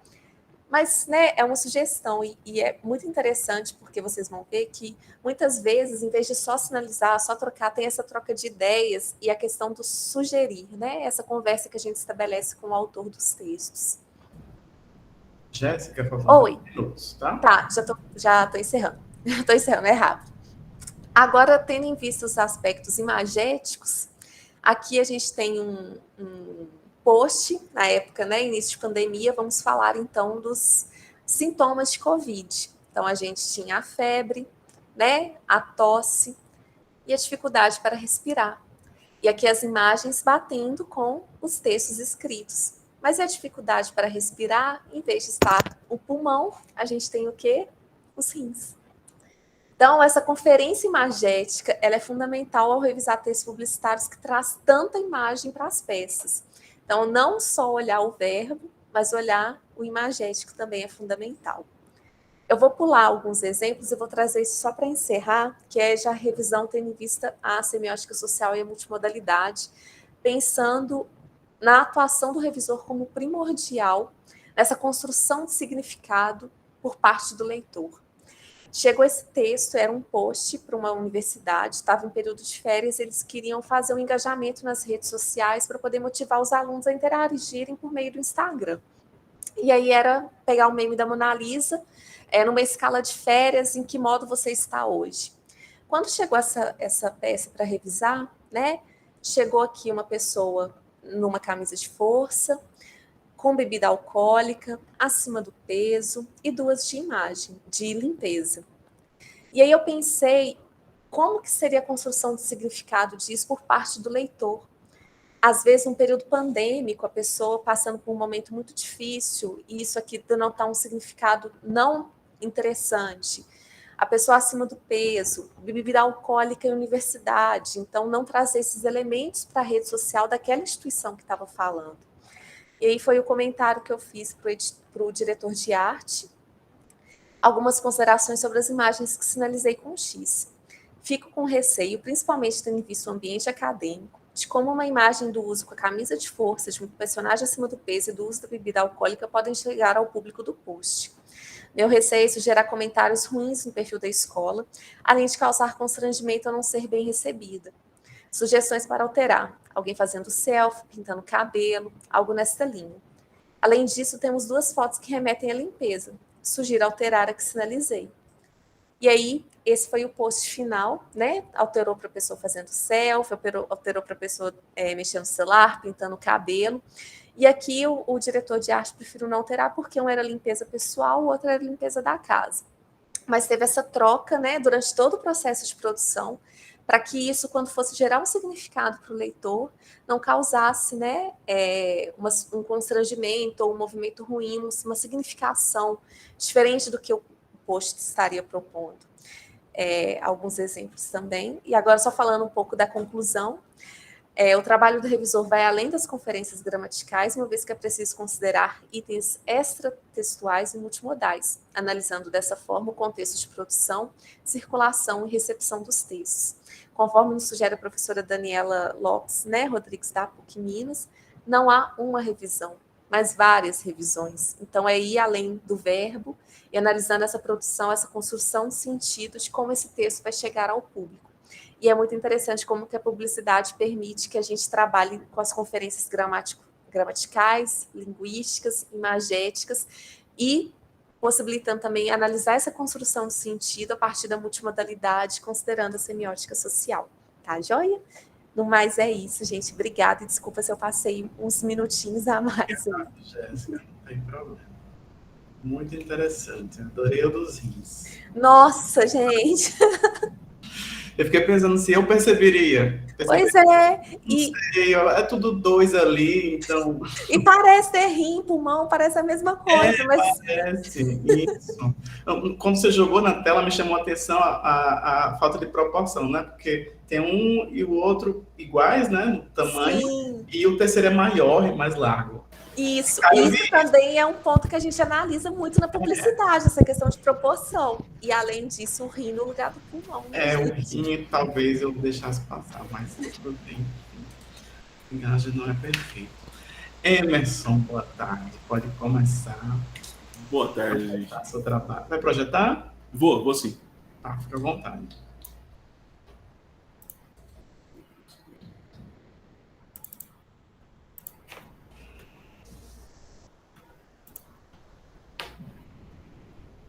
Opa, começar do fim não, né?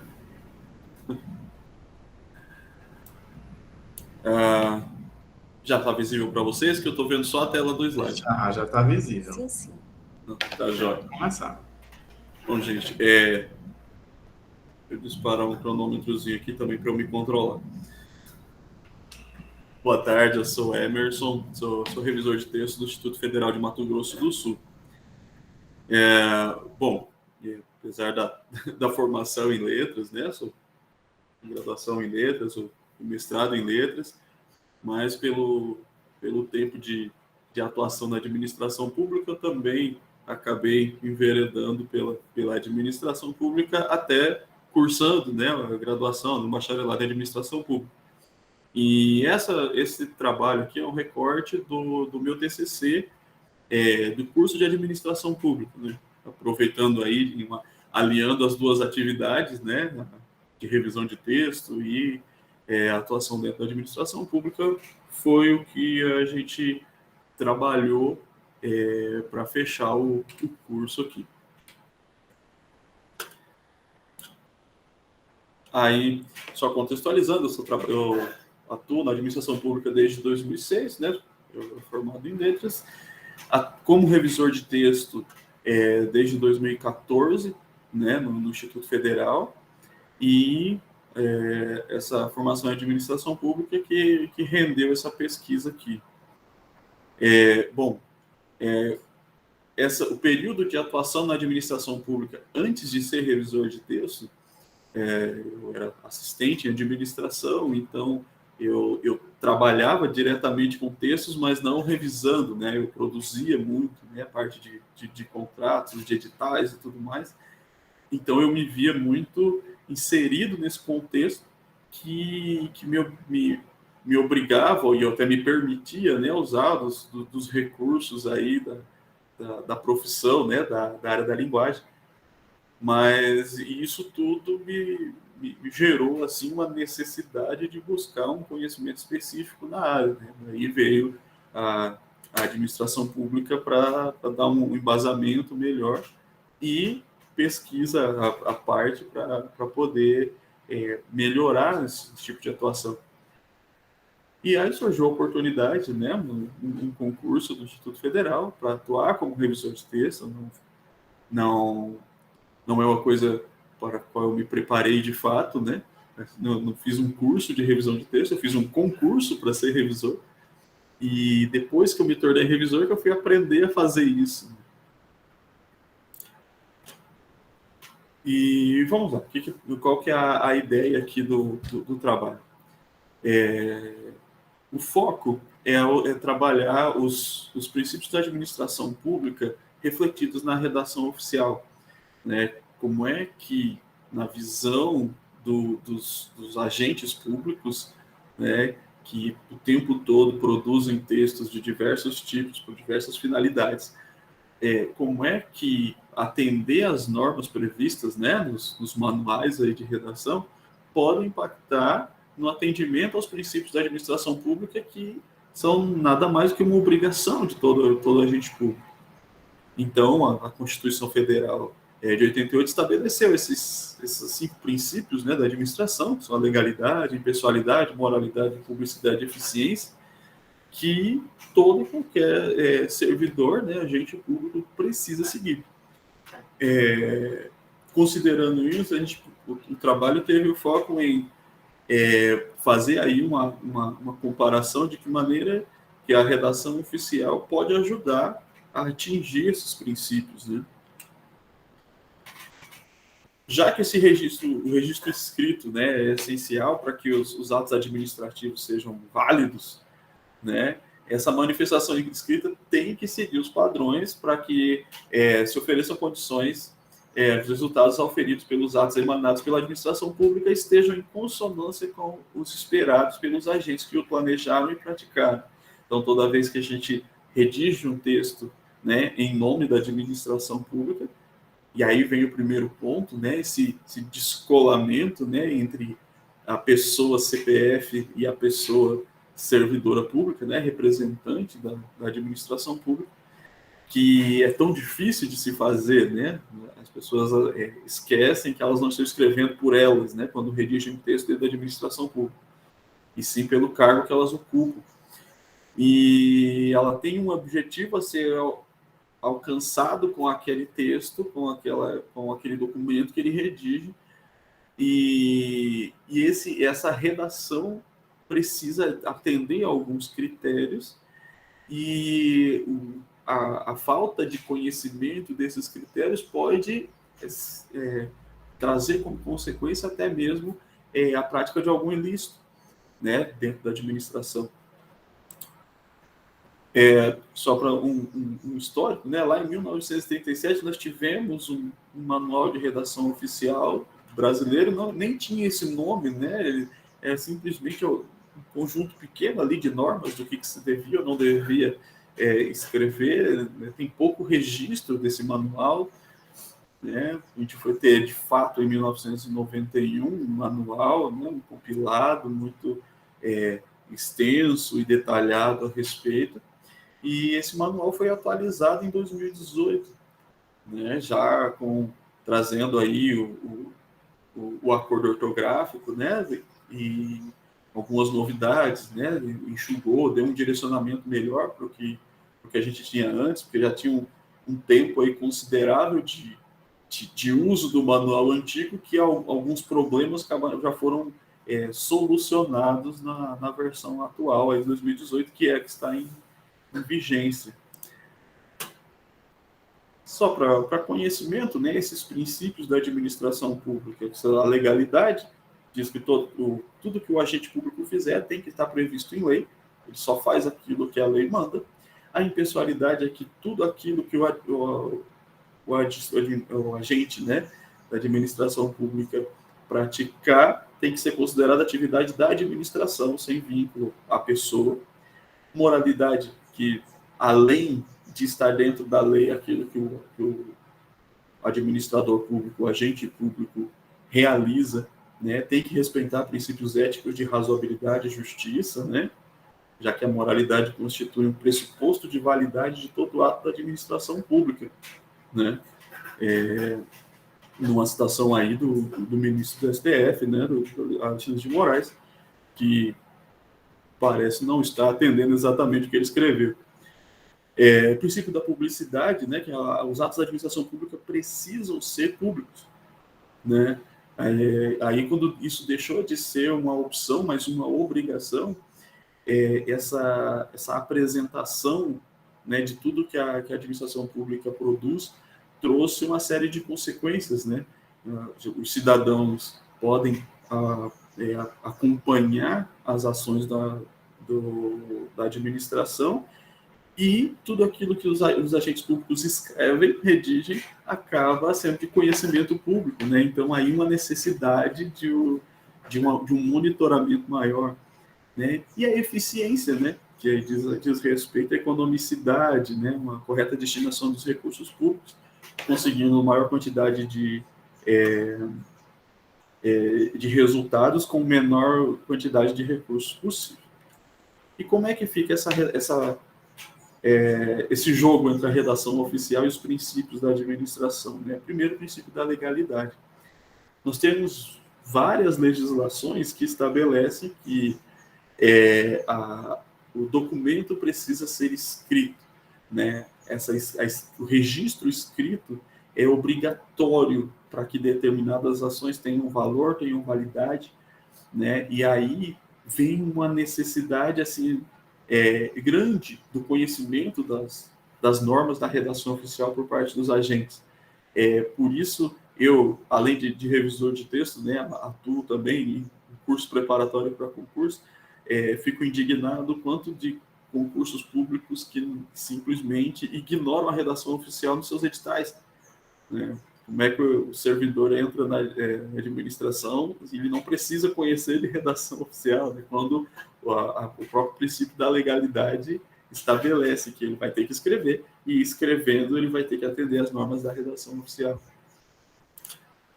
O princípio da impessoalidade, que é o mais delicado, né, e o que impacta de maneira mais profunda as ações, né, da administração pública em relação à redação oficial. Porque, como a gente disse antes, tudo aquilo que o administrador, o gestor público faz, não pode ter marca que identifique, né, que de alguma maneira ele apareça mais do que a administração. Então, apesar das ações serem executadas por intermédio dos agentes públicos, essas ações são, de fato, apenas a manifestação da vontade estatal. Então, a gente tenta, não só na questão textual, né, escrita, mas também das imagens, né, essas logomarcas que cada administrador estabelece aí para sua gestão, ferem, né, frontalmente aí esse princípio da impessoalidade, que acontece com tanta frequência, e aí até comparando com a apresentação da última colega que colocou, né, como é que essas imagens acabam que o revisor de texto precisa identificar também. Isso a gente, não só na imagem, mas também na escrita, quando a gente percebe uma pessoalidade, a pessoa escrevendo em primeira pessoa, o quanto isso é prejudicial e afronta, né, esse princípio da administração pública. O princípio da moralidade é aquele que tem menos impacto, né, para a redação oficial, mas por quê?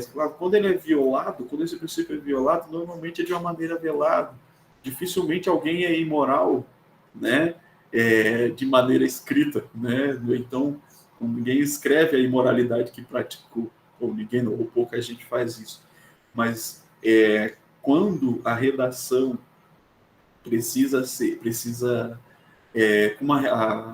o registro escrito é necessário, então acaba que diversos desvios de conduta e ética e moral acabam sendo concretizados na redação. E aí aqui o principal que se verifica aí pela modernidade, né, tecnológica, a questão das trocas de e-mails, né, como que as pessoas não desvinculam a questão do e-mail, usam o e-mail institucional como se fosse particular e simplesmente ignora ali esses princípios da moralidade naquilo que escreve quando envia ali de um colega para outro um texto que deveria ser essencialmente profissional. O princípio da publicidade, né? E aí a doutrina do direito, né, identificou o seguinte, que simplesmente divulgar aquilo que você faz, né, aquilo que a administração faz, não dá, de fato, a publicidade. A publicidade é quando o texto, aquilo que é divulgado, é de fato entendido, né, pelos cidadãos. Então, clareza, concisão e objetividade, que são características básicas dos textos, né, de redação oficial, tem que estar presente sempre para que o princípio da publicidade seja atingido a contento. E, por último, da eficiência. Então, assim, toda vez que um texto é mal redigido, né, ou que provoca o retrabalho, você tem um aumento da despesa da administração para que aquele texto atinja seu objetivo, as idas e vindas, né, o retrabalho que é tão criticado aí, né, na administração, acaba acontecendo com bastante frequência, né? Nem todo documento passa por revisão, né, do profissional de revisão de texto. Então, cada vez que alguém redige um texto que, de repente, por conta de um retorno para correção e tudo mais, ele perde um prazo e tudo mais, tudo isso prejudica até financeiramente a administração, prejudicando aí o princípio da eficiência. Então, aqui temos algumas referências, né, das legislações, da Constituição, os próprios manuais, né, alguns teóricos da área do direito administrativo, né, da área da linguística. E eu agradeço, tá? Obrigado, tem aí meu contato, e dou muito, muito valor aos contatos diretos com os revisores, que é tão difícil achar um colega. Então, esse momento muito valioso. Eu agradeço pela atenção de todos. Obrigado, Emerson.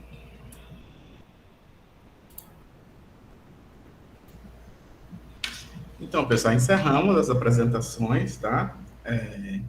Em tese, a gente não tem mais tempo, que seria até as 15h30, mas eu queria que vocês pudessem comentar ou deixar perguntas, né, para a gente poder debater um pouquinho. Emerson se apresentou, pode falar, Emerson. Para a Marcília, sobre esse processo de revisão aí do material didático, né, eu enfrento isso porque, além dos textos institucionais, né, eu trabalho na instituição de ensino, os materiais para educação à distância também passam por revisão textual, e sou eu que faço também. E aí essas várias visões que precisam acontecer, né, as visões pedagógicas, a visão textual, gramatical, análise das imagens e tudo dentro daquilo que você pesquisou e que você trabalha efetivamente, você já tem uma prática que seja positiva no sentido de como isso acontece cronologicamente, a sequência, né? Acontece uma revisão pedagógica, depois uma revisão textual, aí volta para uma revisão pedagógica. Como que acontece isso? Sim. Obrigada pela pergunta, Emerson. Eu não trabalho com revisão de texto ainda, né? Eu terminei a especialização. Eu acho que quem tem experiência aqui com material didático, acho que é a Jéssica, né, Jéssica? Esse caminho, essa logística do material de revisão. E o meu interesse, Emerson, é justamente por isso, porque a gente recebe materiais, né, no meu trabalho de conclusão da especialização, eu fiz um ensaio acadêmico, produzi um ensaio acadêmico a partir de um livro didático de ciências de segundo ano de uma editora.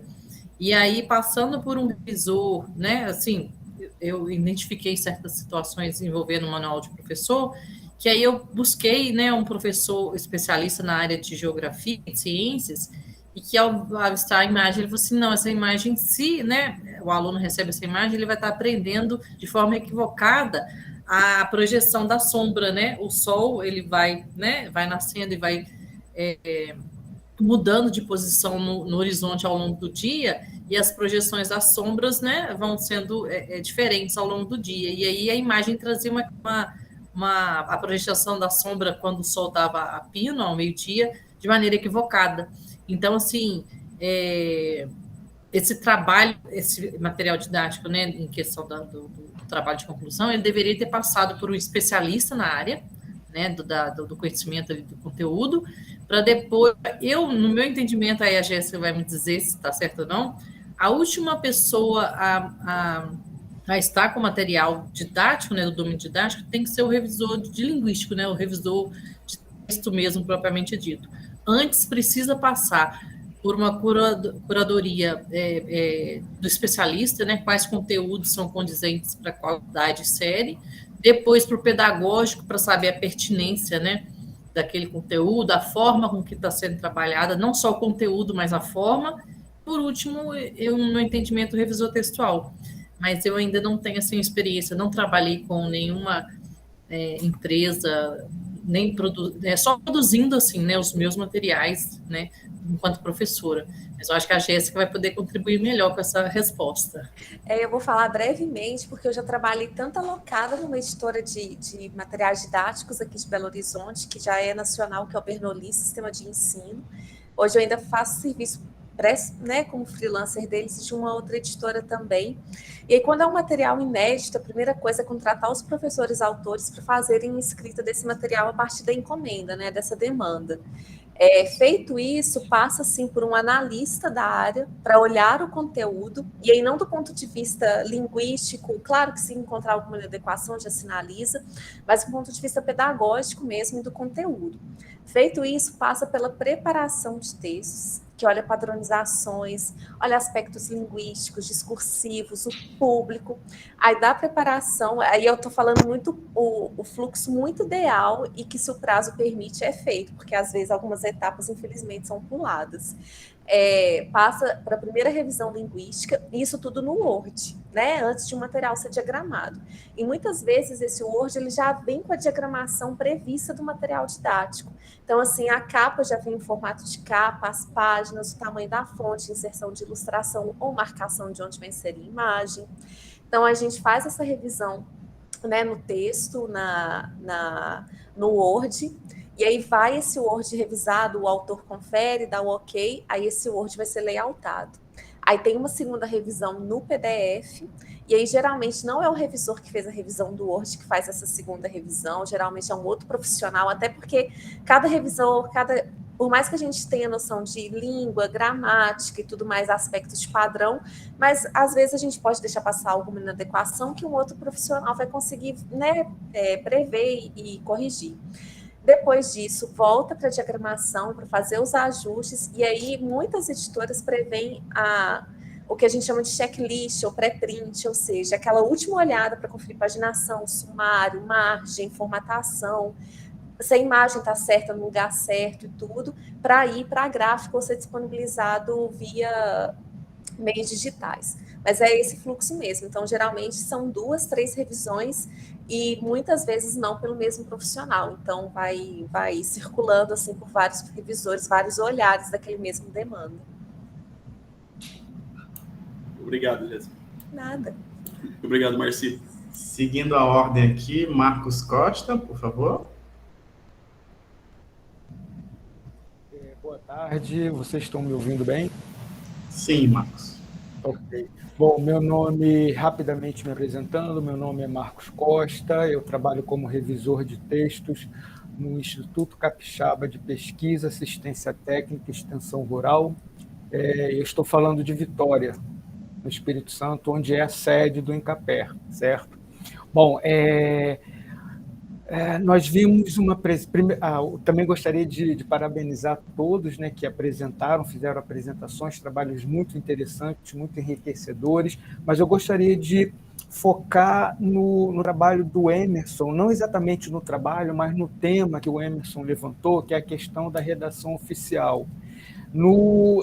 Na realidade, o que eu gostaria de falar é uma questão que eu acho que é mais para a nossa reflexão como profissionais do texto, e principalmente aqueles que trabalham em instituições públicas, né, como foi o caso do Emerson, né, que falou sobre a questão da redação oficial, alguns outros colegas que também apresentaram nas comunicações da parte da manhã, que trabalham, né, no meio público. E uma coisa que o Emerson citou aí, que é a questão das características, né, dos princípios da administração pública, né, legalidade, impessoalidade, moralidade, publicidade, etc., principalmente no que diz respeito aos documentos oficiais. No nosso caso, no Incapera, além, obviamente, de termos a produção de documentos oficiais, nós também produzimos muito para o público externo, ou seja, por nós sermos um instituto de pesquisa, nós temos o nosso público-alvo, nosso público prioritário, que é o produtor de base familiar, né? E uma coisa que nós observamos no nosso contexto, e também nós observamos que em outros contextos, né, públicos, né, instituições públicas têm se desenvolvido, é a questão de um olhar mais atento para este público-alvo, né? Nós sabemos que a linguagem institucional ela é por natureza burocrática, né? No entanto, ao levar em consideração que a nossa população brasileira tem um baixíssimo grau de letramento, apresentarmos documentos com um grau de, embora sejam claros, embora sejam bem redigidos, mas muitas vezes esses documentos eles não estão, não atendem à necessidade desse público, né, que é o público externo, né? Então, na realidade, o meu objetivo aqui seria no sentido de nós refletirmos, né, sobre o nosso trabalho também, no sentido de desenvolvermos algumas ideias, né, como já existem, né, como já existe, por exemplo, a adoção da linguagem simples em vários estados, como, por exemplo, na cidade de São Paulo, já existe até lei, né, que prevê a redação de textos com linguagem que seja acessível ao público, porque os nossos documentos, de uma forma geral, embora eles tenham todas essas características, né, dos princípios da administração pública, ele não é compreendido pela maioria das pessoas, pela maioria dos brasileiros, né? Nós temos esses documentos, né, eles estão disponíveis, mas eles não são acessíveis. Acessíveis no sentido de que as pessoas podem até terem acesso ao documento, mas elas não vão entender, porque eles estão num nível, né, textual, de linguagem e enfim, de organização textual que está além do que essas pessoas, né, do que a maioria da população brasileira pode, de fato, compreender. Então, o meu objetivo aqui seria só pegar o gancho, né, desse assunto que foi trazido pelo Emerson e levantar essa reflexão para todos nós aqui que trabalhamos com o texto e alguns de nós trabalhamos, né, com esse público que é o público, enfim, o cidadão brasileiro, né? Obrigado pela oportunidade. Obrigado, Marcos. Eu vou fazer igual o debate, tá? Emerson, como você foi citado, você quer comentar alguma coisa? Sua réplica? Você tem resposta? Não, tá ótimo. Assim, dentro do que o Marcos falou, a questão do princípio da publicidade, né, já existe até jurisprudência, né, dentro do direito administrativo que fala sobre isso, né? Não basta só colocar no site os documentos que a instituição produz. Esse documento tem que estar acessível, não no sentido de poder ser clicado e aberto, no sentido de ser inteligível, né? Então, essa é uma preocupação que a gente precisa ter, né? E a tendência é que os profissionais aí da língua estejam cada vez sendo mais requisitados para fazer esse tipo de adequação. antes de você falar, Vanessa, que você seria a próxima, eu vou só fazer um comentário nesse mesmo sentido que eles estão falando, que a gente, como editora da UFRN, a gente produz o relatório de gestão da instituição, né, que é uma obrigação exigida pelo TCU. E aí, há uns tempos para cá, assim, tem o chamado relatório integrado, né, que vem nessa perspectiva de atingir um público mais amplo, né, de não só aquele muito técnico, né. Só que a gente ainda vê essa dificuldade de poder traduzir, né, o que a universidade fez durante todo um ano, de uma forma que seja compreensível para um grande público. E eu não falo não só no texto, mas também como na imagem, né? A gente vem trabalhando ultimamente com audiodescrição de imagens, né? Então, toda imagem ela tem que ser audiodescrita. E aí, quando a gente... É muito interessante o exercício da audiodescrição, porque quando o sujeito, o redator, ele não sabe descrever a imagem, é porque ela não é interessante, não é fundamental, não é importante, ou ela é incompreensível, inclusive para quem enxerga, né? Porque ela não sabe traduzir aquilo em palavras, né? E aí, isso é muito interessante. A gente colocou isso na audiodescrição, chegou para a gente poder, o próprio redator, avaliar a pertinência ou não da colocação de certa imagem, né? Até da forma de representação dela, para que isso seja de forma compreensível para o grande público, né? Enfim, era só um comentário, pode falar, Vanessa. Primeiro, eu queria novamente parabenizar todos os colegas aqui que apresentaram, dizer que eu estou com os nomes anotados, que eu vou procurar trabalho de todos para poder referenciar, porque é realmente uma alegria imensa participar desse evento e ter acesso a tantos trabalhos aí de muito interesse, muita importância para a área. E aí eu queria fazer uma pergunta, duas perguntas, na verdade, uma para a Patrícia e outra para a Jéssica, de curiosidade e também como leitora e ouvinte atenta aqui às comunicações. Patrícia, como que você teve acesso aos dados da sua pesquisa? Eu fiquei curiosa para saber como que se esses textos são disponíveis e como você teve acesso, até pelas questões do comitê de ética e de todos esses trâmites que a gente passa, como é importante esse trabalho e esse material aí que tu mostraste, justamente porque ele nos permite olhar o processo e aprender tanto, é um material muito, muito rico mesmo. E para a Jéssica, eu queria também saber se o teu trabalho já está disponível online, para que a gente possa referenciar, ler e citar, e se tu vai dar continuidade à pesquisa no doutorado aí, porque é mais do que necessário. Eu fiquei com muita vontade de ler os desdobramentos dessa pesquisa também. Eu vou responder primeiro, tudo bem? Obrigada. Queria parabenizar todos os apresentadores, trabalhos maravilhosos. Quando eu estou em meio aos revisores, eu me sinto maravilhosamente bem, me sinto em casa.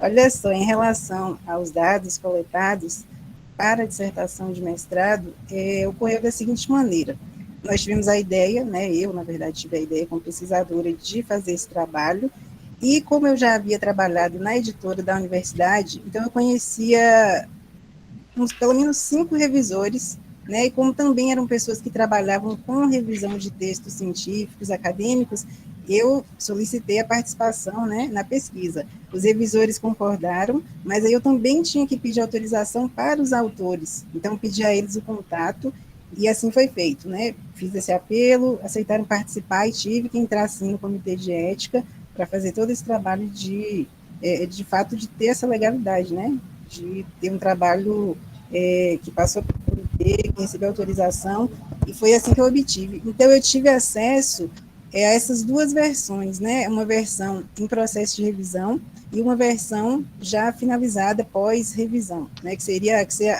entregue para o programa a fim de fazer a defesa. E eu queria complementar o seguinte, que já na minha pesquisa de doutorado, eu trabalhei com a questão da autoria, e aí eu tive que observar um processo de produção textual, fazendo utilização até da crítica genética. Então, eu recolhi, nesse sentido, praticamente todas as versões de um texto de uma autora de dissertação de mestrado, para ver também a participação ali do profissional orientador, né? E no final das contas, a gente, nesse estudo de caso, constatou que o professor orientador acabou sendo também coautor dessa dissertação por conta da profundidade da orientação, que assim, o professor trazia ideias, sabe? Fazia modificações, escrevia junto. Então, foi uma pesquisa bem gostosa de fazer e eu tive, então, acesso a tudo, até os e-mails iniciais de acesso do orientador ao aluno, com o revisor também, bem como as versões que foram para qualificação e defesa, pós-defesa, quer dizer, foi assim, um material enorme para ser analisado, um trabalho muito rico, e também da mesma maneira, entrando no comitê de ética para ter autorização, nesse caso só do autor do texto, porque eu não acessei nada que expusesse aos outros participantes, né? Somente os comentários nos textos. Foi assim, incrível. Agora, esse material todo é incrível, né, Patrícia? Incrível. E, assim, merece ser compartilhado conosco, essas tuas pesquisas, os teus trabalhos. Sim. Eu vou ficar bem atenta também, porque isso nos dá, assim, uma riqueza de detalhes da complexidade, do fazer do revisor. E que bom, eu perguntei isso do Comitê de Ética, porque eu lembro que quando eu apresentei uma comunicação, uma mesa coordenada pela professora Luciana Salazar Salgado, em 2019, na Universidade em Córdoba, na Argentina, a gente comentou assim, que bom que os comitês de éticas das universidades, eles têm mudado também, têm aceitado isso, porque ela comentou que era muito difícil antes a aprovação, que, assim, a chegar a ponto de algumas dela ter uma experiência em que teve que tirar um trabalho do ar, porque um trabalho publicado, porque o autor depois se arrependeu. Então, assim, quando isso é aprovado, quando tem essa formalização, isso é de uma riqueza, a gente ganha tanto com esse processo, mostrando o processo. Então, parabéns. Eu vou ficar lendo também, vou ficar atenta e ler todos os trabalhos. Eu queria pedir um favor a vocês, colegas revisores que apresentaram, se puderem disponibilizar o e-mail de vocês, né, para a gente compartilhar. Eu não vou ficar mandando e-mail toda hora, não, tá? É só para mandar a dissertação, vai ser porque a minha tese ainda não está disponível no banco de dados da universidade, então, assim, eu já posso compartilhar, porque já defendi, né, mas ainda estou ligada ao programa, porque ainda tenho créditos a cumprir, mas já pode ser divulgado. Obrigada. Eu agradeço. Só aproveitando, eu coloquei aqui no chat o link da página do Cefet, minha dissertação já está disponível, porque eu consegui entregar antes do prazo, os ajustes, então está tudo perfeito. Sobre o doutorado, eu penso sim, eu confesso que agora eu queria dar uma descansadinha, porque essa vida acadêmica, ainda mais no período da pandemia, ela foi bem solitária e bem cansativa, sabe? Mas penso sim, focar mais na semiótica, mais na multimodalidade, no nosso ofício, então... vem aí. Ótimo. Patrícia, alguém pediu seu e-mail também, tá? Tamires, pediu seu e-mail para saber do funcionamento da joia. WESB que chama? É o WESB que fala? Isso, o WESB, Universidade Estadual Sudoeste da Bahia. Isso. Ela está aqui pedindo seu e-mail para saber informações da editora. Agora eu não consigo ver seu nome. Está aqui desconhecido para mim, mas tem uma moça do sorriso grande e bonito. Sou eu. Obrigada. Por que não aparece o nome? Não sei. Para mim está desconhecido. Para vocês aparecem também desconhecido? Não sei. Depois aqui na configuração. Mas, assim, minha manifestação aqui, além de agradecer a todas e todos pelo trabalho que eu tenho apresentado, né? É pontuar aqui o trabalho de Jéssica a respeito da semiótica, que é maravilhoso. Jéssica, essa área é a minha área de pós-graduação também.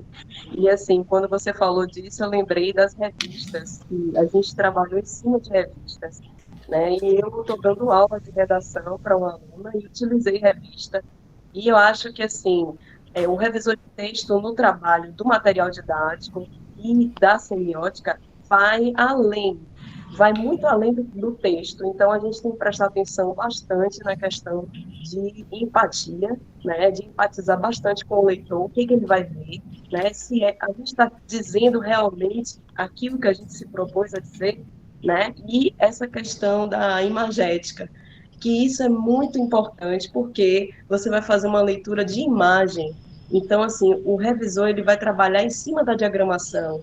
E isso serve também para o texto didático, porque quando a gente corrige um material didático, está lá a informação Então, assim, teve uma vez, eu vou citar rapidamente aqui um exemplo, de um urso polar, e aí tinha o Sol numa posição também, e embaixo tinha a região sul do planeta Terra. Só que aí, quando você tem uma revisão mais atenta, você sabe que o urso polar não pode existir na região sul do planeta Terra, porque não tem vida lá. Então, só é do norte. Então, isso para o revisor de texto requer um conhecimento muito maior que vai além da linguagem. Então, no texto didático, a sensibilidade, o autoconhecimento, ele mora ali naquela parte da atividade do revisor. Né? Quem trabalha com texto didático tem que ter essa sensibilidade mais aguçada, até eu diria, para esse olhar de revisão, que é tudo, né? Não é só, é tudo que está na página, literalmente tudo. Principalmente a impressão do material, porque o revisor ele vai revisar antes do material e depois que o material é preparado, a impressão é a parte mais importante, eu diria, porque muitas vezes não sai o que a gente acabou de revisar e um trabalho é totalmente jogado fora. E eu já passei por isso.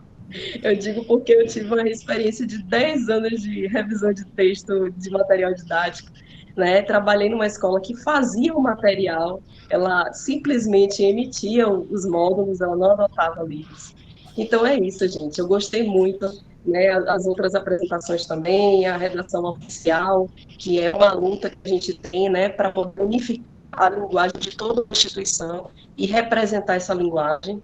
Então, eu hoje trabalho numa instituição acadêmica e sei que a redação oficial é, assim, a representação da linguagem da instituição, né? E aí temos uma responsabilidade grande, que é a propaganda dessa instituição para a comunidade, para quem vai entrar, para quem está lá, para quem recebe os informes, né? No meu caso, informação de saúde. Então, tem uma responsabilidade muito grande a redação oficial. E é isso, gente. Obrigada, viu? Perdão, você falou seu nome? Mítia Fonseca. Mítia? Eu vou ver o que está acontecendo.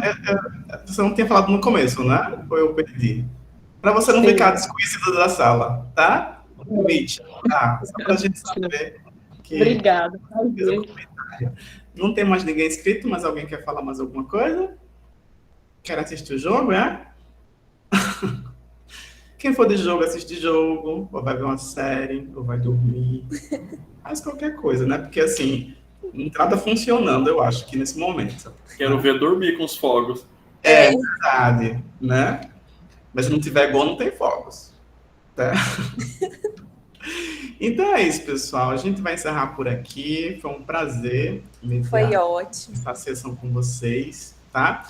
Foi um prazer ouvir tantos sotaques diferentes, tantos lugares diferentes, ideias, trabalhos. É muito interessante a gente ter esse mosaico, né? Que acho que o virtual ele permite isso. Muitas vezes, algumas pessoas que não poderiam estar aqui presencialmente, mas aí que nesse formato isso é possível, né?